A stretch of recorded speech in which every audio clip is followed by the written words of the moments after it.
이것은 내 성경입니다. 나는 성경이 말씀하는 모든 것을 믿습니다. 나는 하나님의 자녀이며 성경 속에 있는 모든 약속들도 내 것이고 성경이 할 수 있다고 한 모든 일들을 나는 할 수 있습니다. 나는 지금 영원불변한 하나님의 말씀을 받습니다. 내 생각은 깨어있고 내 마음은 열려 있습니다. 지금 받으려 하는 하나님의 말씀으로 인해 분명히 나는 변할 것이고 성장할 것입니다. 할렐루야, 아멘. 오늘 말씀은 룻기를 중심으로 해 살펴볼 하나님의 사랑 엿보기입니다. 하나님의 사랑 맛보기, 하나님의 사랑 누리기라는 제목입니다. 이 말씀을 생각할 때 제일 먼저 떠올랐던 것 중에 한 가지가 고부 갈등이라는 단어가 떠올랐습니다. 이 사회 속에서 이 고부 갈등은 우리나라에만 있는 것이 아니라 동서고금을 막론하고 일어나는 것이 고부 갈등 현상입니다. 우리나라에서 특별히 이 고부 갈등에 관한 문제를 논문으로 나온 것들이 제법 있더라고요. 논문으로 있다라는 것은 그만큼 연구 가치가 있고 또 그만큼 여러 가지 부분에 있어서 문제가 되어지고 있다라는 것을 이야기하는 거기도 합니다. 그러는 중에 이 고부 갈등의 원인이 뭐냐, 그리고 그 결과가 어떠냐, 뭐 여러 가지 등등이 나오고 또 그것으로 인하여서 어떤 해결책은 없는가 하는 이야기들을 고부 갈등 속에서 찾고 있습니다. 그런데 사실 쉽게 풀려지지 않는 것을 보게 됩니다. 특별히 신앙인들 중에서는 저는 고부 갈등이 없다라고 말하고 싶지만 그렇지는 않은 것 같아요. 그럼에도 불구하고 조금은 있을 수는 있지만 특별히 TV 드라마에서 고부 갈등의 문제를 이야기할 때에 교회 신앙인들의 모습 속에서 시어머니 권사님들에 대한 이야기를 주로 하면서 교회 권사 시어머니는 되게 좀 고약한 사람, 하여튼 좀 안 좋게 묘사하고 있는 것을 봅니다. 우리 교회 권사님들은 아니 그럴 줄 믿습니다. 분명히 그건 아니 그래야 되고요. 근데 좌우지간 그럼에도 불구하고 그렇게 비추어지는 부분들이 있습니다. 그러면서 미혼 여성들이 시어머니과는 어떤가 하는 조사도 있고요. 그런 연구도 있는 것을 봅니다. 그러면서 이제 일반적인 이야기들을 다른 내용들을 살펴볼 수가 있었는데 연구 논문 말고 다른 일반적인 이야기들 속에서 보통 이제 괜찮은 분들이 하는 이야기가 그렇습니다. 며느리를 딸과 같이 생각한다 하는 이야기를 합니다. 그런데 문제는 며느리 쪽의 말도 들어봐야 되는 거예요. 며느리들은 하는 말이 뭐냐면 나는 며느리지 딸이 아닙니다. 딸과 같이 생각하지 말아주시기 바랍니다. 이 말이 무슨 말이냐니까 그 속에 여러 가지 부분이 이 혈육적인 관계 속에서 나타날 수 있는 많은 것들이 다 설명은 안 됩니다만은 좌우지간 갈등 구조 속에서 그런 상황들을 누리고 있는 것을 봅니다.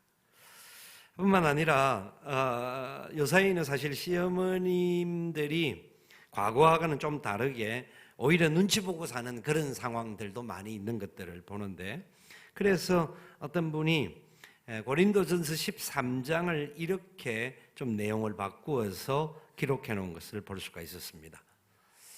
내가 시어머니에게 애교 있는 말로 안부 전화를 할지라도 사랑이 없으면 울리는 갱과리가 됩니다.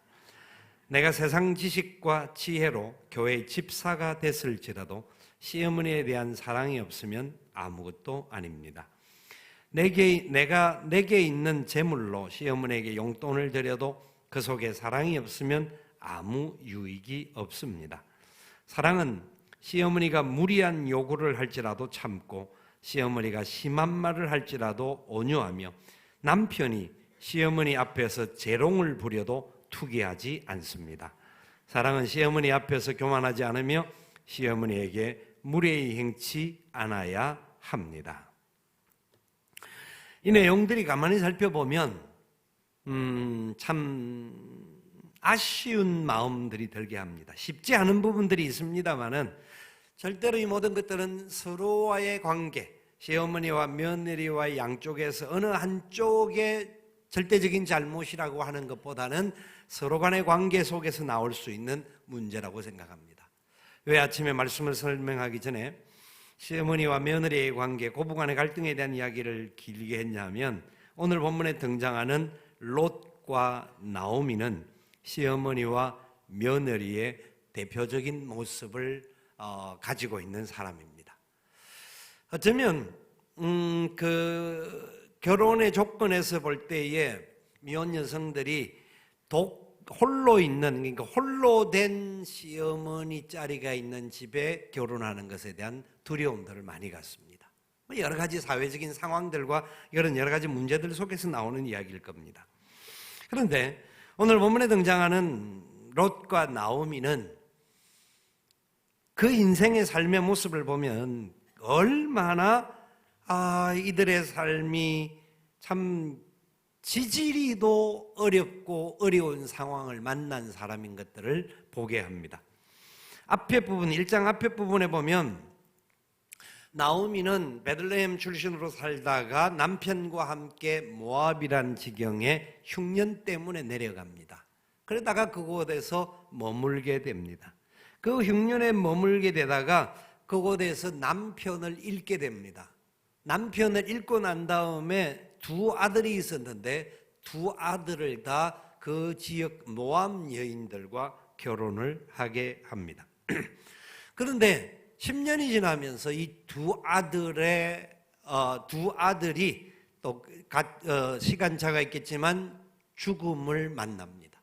그러니까 그 집에는 시어머니, 며느리 둘에서 과부들만 남아있는, 그러니까 삶이 굉장히 공고하고 어렵고 힘든 상황입니다. 어쩌면 그런 관계에서 서로 사정은 이해는 되지만 그런 이해가 되는 사정 반면에 스트레스와 어려움과 갈등의 구조가 일어날 수 있는 부분이 이 가정 안에는 혼재해 있다라는 것을 부인할 수가 없습니다. 어느 날 이제 시어머니가 모압 땅에 더 이상 살 수도 없고 가지고 있는 것도 없어서 자기 백성에게로 고향으로 돌아가려고 결단을 합니다. 고향으로 돌아가려고 하면서 두 며느리에게 니네들은 니네들 집으로 돌아가라. 니네들 부모가 있는 곳, 형제가 있는 곳으로 돌아가라 라고 이야기를 합니다. 그럴 때 한 며느리 오르바는 어머니의 말을 따라서 자기 고향으로 돌아갑니다. 누구도 그 여인이 잘못됐다고 말할 수가 없습니다. 그런데 문제는 오늘 읽었던 본문에 룻의 이야기가 나오는데 룻은 어머니를 끝까지 따라가겠다라는 겁니다. 자기 고향으로, 자기 집으로, 자기 친척이 있는, 자기 가족이 있는 그곳으로 가지 않고 자기는 이미 결혼을 했기 때문에 끝까지 어머니를 따라가겠다라는 그런 모습을 보여주고 있습니다. 이 나오미가 집으로 돌아가는 일에 있어서 무언가 좀 기댈 만하고 의지할 만한 것이 있기 때문에 며느리였던 룻이 따라가겠다고 했을까?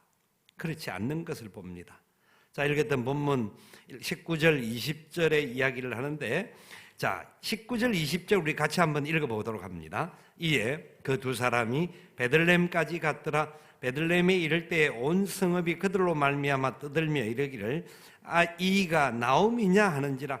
나오미가 그들에게 이르되 나를 나오미라 부르지 말고 나를 마라라 부르라.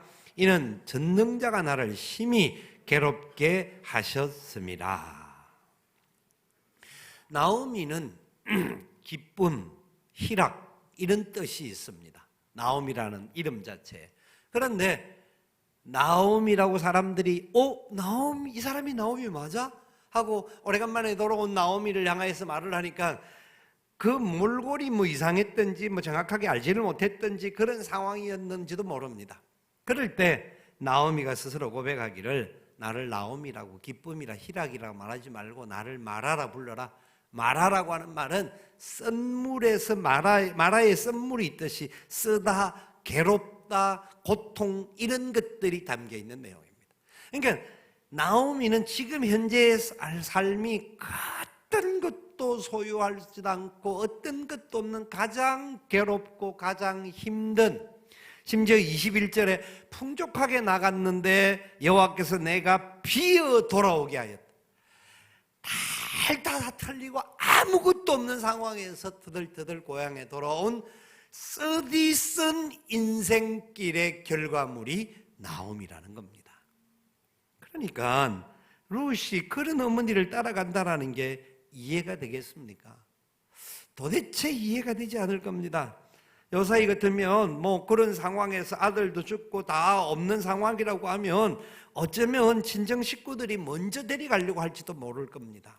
그럼에도 불구하고 룻은 끝까지 따라갔는데 왜 그렇게 따라갔을까?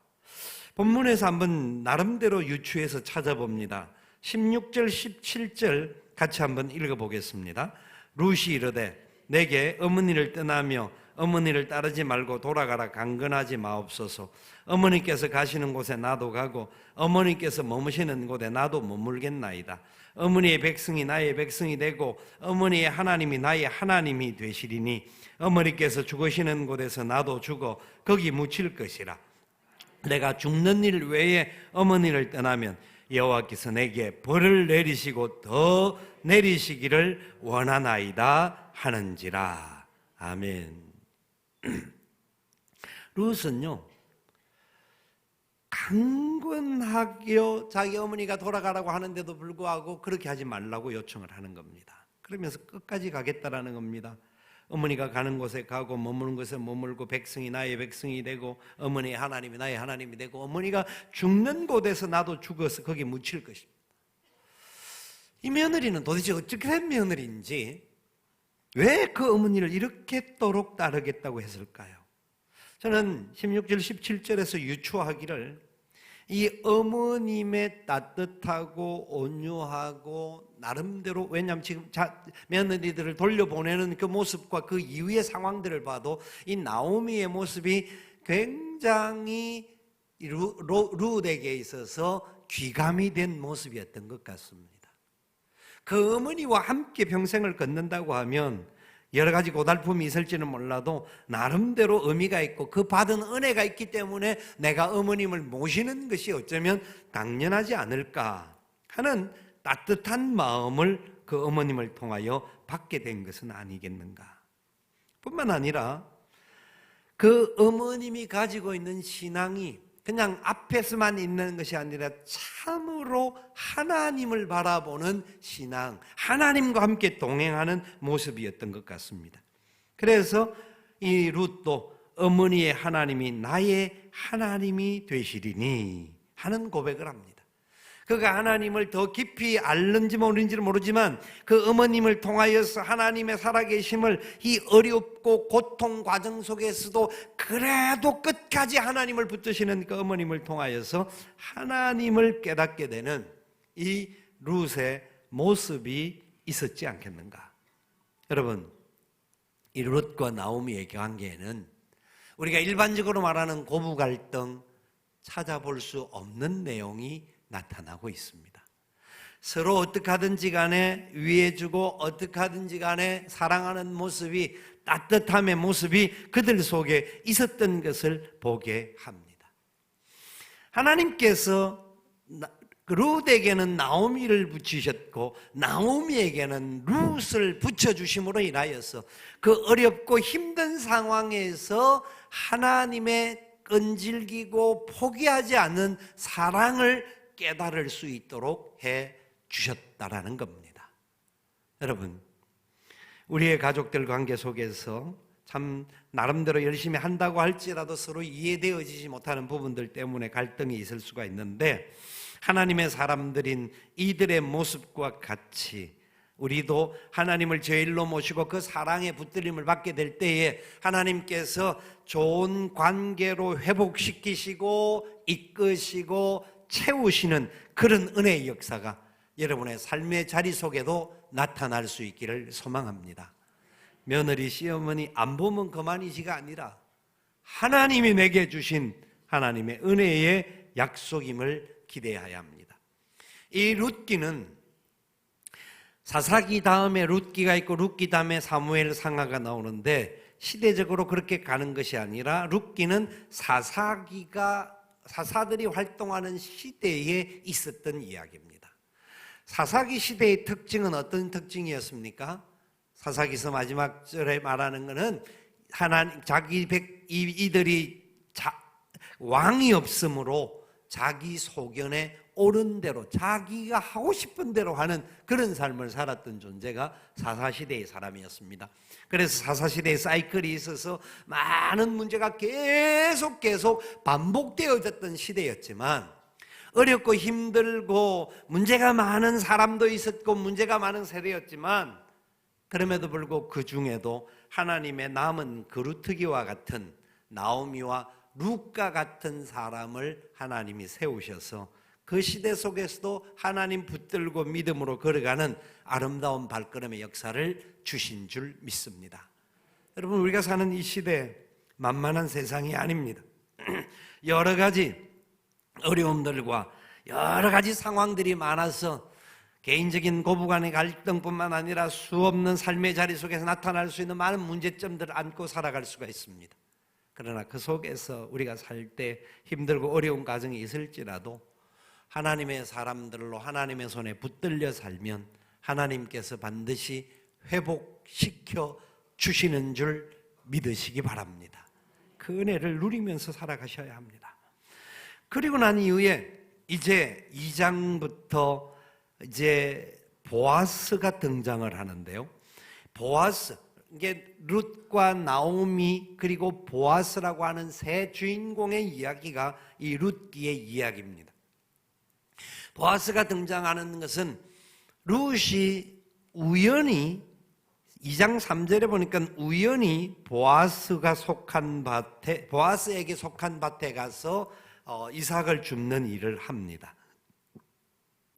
보통 이스라엘의 풍속에는 추수를 하고 나면 이 이삭을 다 거두고 난 다음에 전부 100% 싸그리 거두어 가지 않고 일부분을 남겨주는 일이 있습니다. 그 남겨두는 것으로 인하여서 고아와 과부들, 지나가는 나그네들이 배가 굶주리지 않도록 하는 하나님의 은혜의 방법이 있었습니다. 보아스도 역시 하나님의 사람이기 때문에 하나님의 율법에 따라서 밭에 남겨둔 이삭들이 있었는데 그 이삭을 룻이 거두러 간 겁니다. 그러면서 우연이라고 되어 있습니다만은, 저자는 우연이라고 기록하고 있습니다만은 이 일 자체가 우연이 아니라 하나님의 놀라운 계획과 섭리 속에 본인들은 우연히 한 것 같지만 하나님께서 이끌어 주시는 약속이었다는 것을 보게 되는데요. 그러면서 이제 그 과정에서 나중에 보아스가 룻인 줄 알고 그곳에 곡식을 더 많이 좀 놓아두게 만듭니다. 은혜를 베푸는 역사가 나옵니다. 하나님께서 보아스를 통하여서 나오미와 룻의 삶에 좀 더 풍성한 은혜, 하나님의 따뜻한 사랑을 느낄 수 있는 기회들을 허락해 주고 그들의 부족한 부분이 채워지도록 은혜를 베풀어 주십니다. 자, 그러는 과정 속에 나오미와 룻이 갔다 오면서 하는 이야기, 이런저런 이야기, 여러분 이거 룻기 1장부터 4장까지를 읽어보면 다 나오는 내용이니까 확인해 보시기를 바라는데, 그러면서 그게 보아스 집이다 이렇게 하니까 나오미가 기업 물을 짜다 하는 이야기를 2장에서부터 나옵니다.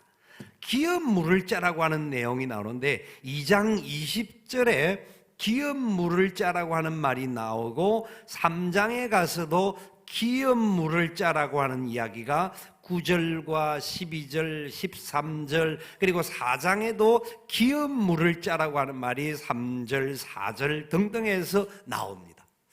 기업 물을 짜, 이게 무슨 말일까?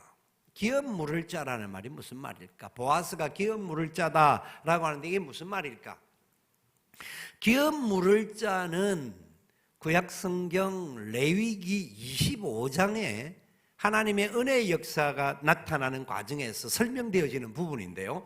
먼저 현상적인 사건을 먼저 살펴보면 창세기에 유다가 그의 며느리 다말과 동침을 하게 되는 사건이 등장되어지면서 기업 물을 자의 의미가 무엇인지를 설명하는 게 나옵니다.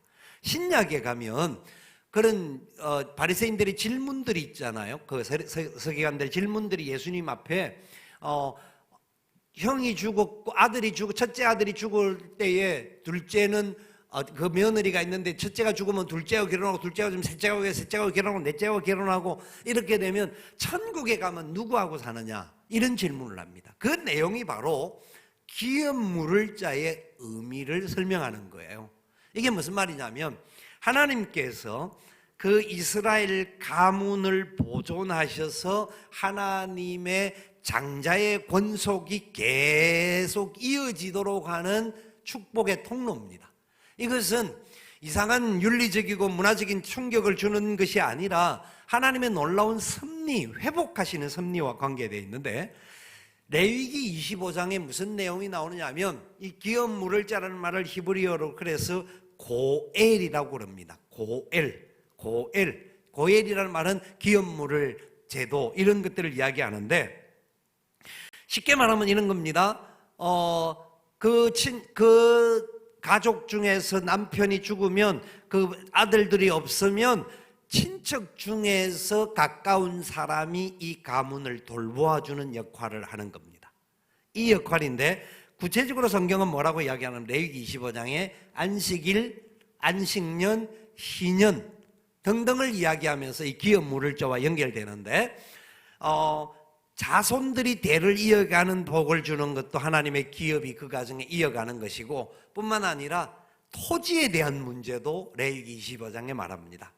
우리가 가지고 있는 땅이 있다가 삶의 어려움을 당하여서 이 땅을 팔게 되고 빼앗기게 되는 그런 상황이 되지만 희년이 되어지면, 희년은 50년을 말하는데요, 50년째가 되는 희년이 되어지면 그 땅을 본래 소유자에게 돌려주는 사건이 생깁니다. 그게 이스라엘의 희년제도요, 그게 고엘제도 기업 물을 자와 함께 연결되는 부분입니다.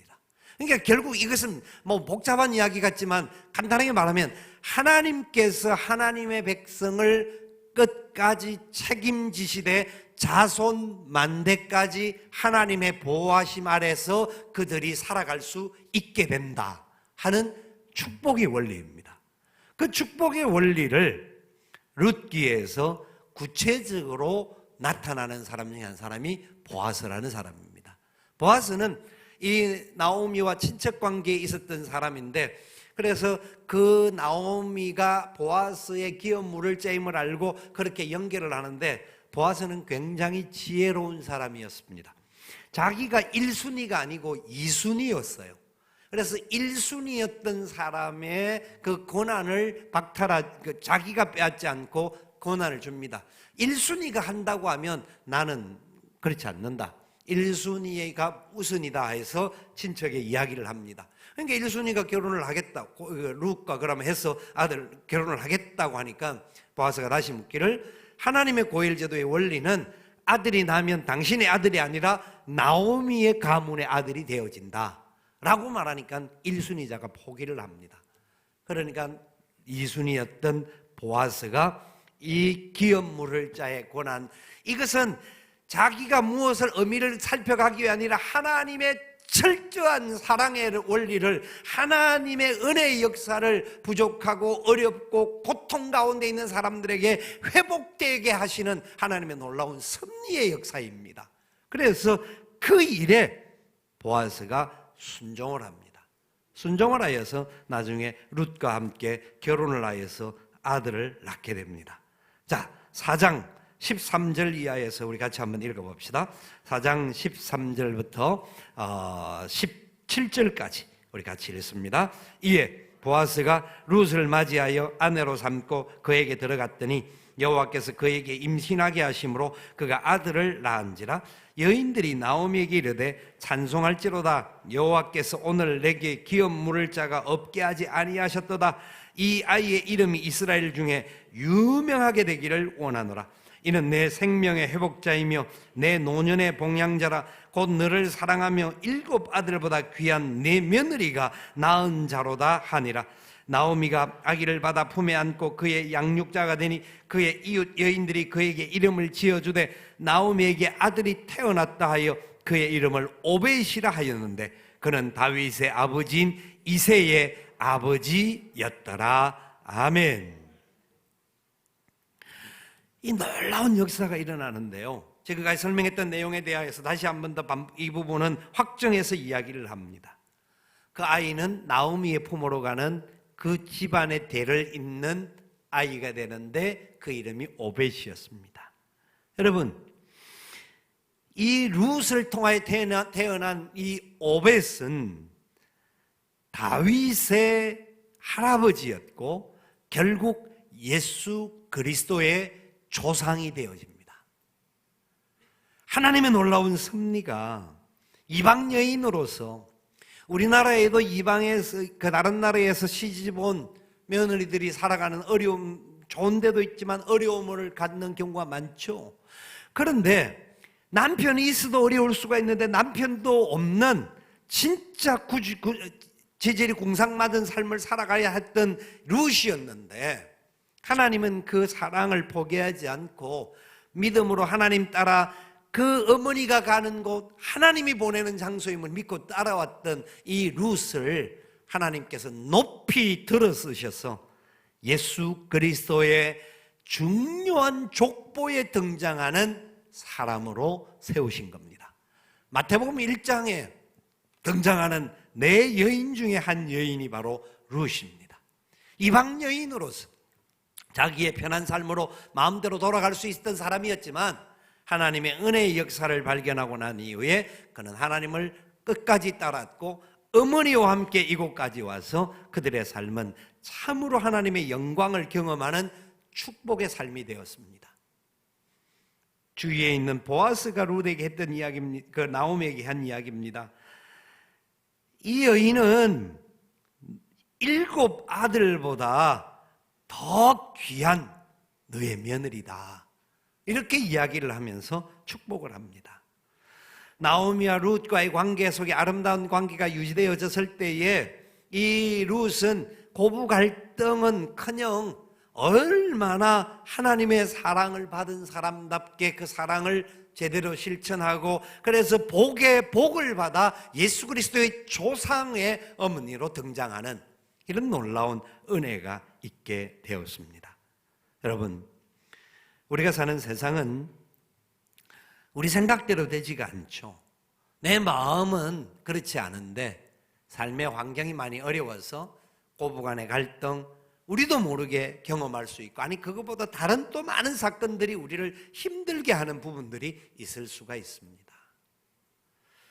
무엇보다도 갈등 속에서 우리가 주체가 되지 말고 하나님의 뜻이 무엇인지를 찾을 수 있는 저와 여러분이 되신다고 한다면 그 하나님의 끈질긴 사랑, 그리고 하나님의 따뜻하고 하나님의 채워주시는 그 놀라운 사랑을 우리가 경험하게 될 것이고, 당장 힘든 가정이 없지는 않겠지만 세월이 지나는 속에 나오미에게는 딱 그 아들을 품게 하는, 그래서 나오미는 참으로 희락으로 다시 회복되어졌을 뿐만 아니라 룻 또한 같이 귀하게 존귀한 존재로서 그 가정을 꽃피우는 사람이 되었다라는 것을 보게 될 때에 우리의 삶에도 하나님께서 그런 은혜를 더하여 주실 줄 믿습니다.